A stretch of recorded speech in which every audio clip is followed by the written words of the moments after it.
changing your life one story at a time. This is the Chicken Soup for the Soul podcast with Editor-in-Chief Amy Newmark.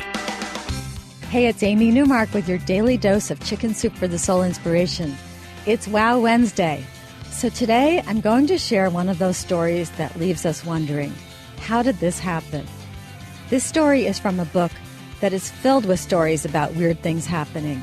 The book is Chicken Soup for the Soul, Miraculous Messages from Heaven, and the story is called The Voice, and it comes to us from Sally Kelly Engelman. So Sally and her husband Jim live in Colorado, and one beautiful, sunny Rocky Mountain day, they decided that Sally was going to go shopping at the mall while Jim stayed home and did some work on the house. He mentioned something about checking the bricks on the chimney and cleaning the leaves from the roof gutters because it was such a nice day to be outside. Sally got to the mall and she spent some time shopping, and then she heard a man's voice say, "Sally, go home." She was startled, but when she looked around, there was no man near her, so she shrugged it off and she went into another store, and then she heard the same voice repeat the same message, "Sally, go home." She looked around, but again, there were no men in sight who could have spoken to her. She started to wonder what was wrong with her. She knew that healthy people didn't hear voices. And then she heard, "Sally, go home," for the third time. And she thought about what a friend had told her, that in Hebrew, angel and messenger were the same word. Sally didn't know why she was hearing this man's voice talking to her, but whether it was her subconscious, ESP, an angel, some kind of divine intervention, she wasn't going to ignore this voice any longer. She hurried out to the parking lot to get into her car and drive home. But now she was freaking out a bit. Was someone playing a trick on her?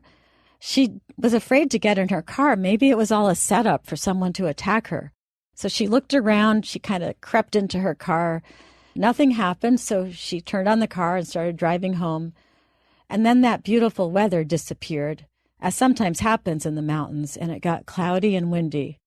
Sally got back to her neighborhood, and as she turned the corner to her street, she saw her husband Jim. He was on the roof, clinging to the chimney. He was stuck up there. His ladder was lying on the ground. Sally picked up the ladder, leaned it back against the house, and steadied it while her husband climbed down. And she was sure glad that wherever that voice had come from, she had listened to it. We do get a lot of these stories, and I never get tired of telling them because I think it's so important to be willing to listen to those gut feelings, those instincts, ESP you get from a loved one, divine intervention, or whatever it is that makes these things happen and provides us with these warnings. There was a famous quote from the American writer Anne Sexton, and she said, "Put your ear down close to your soul and listen hard."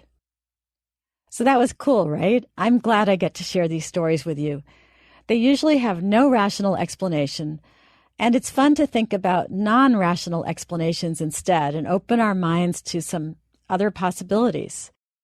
The next time we get together, I'm going to wow you in a different way, with a thought-provoking story about how a little kid gave his father a big lesson in responsibility. I'm Amy Newmark. Thank you for listening to the Chicken Soup for the Soul podcast today. And please share it with your friends and family and teach them how to get podcasts. Most people have no idea how to get a podcast on their phones or on their computers. In fact, my 29-year-old son just told me yesterday that even he has never listened to a podcast and didn't know there was a handy purple podcast icon right on his iPhone screen. If you'd like to read more about the book I mentioned today, Chicken Soup for the Soul, Miraculous Messages from Heaven, then please go to our website, chickensoup.com.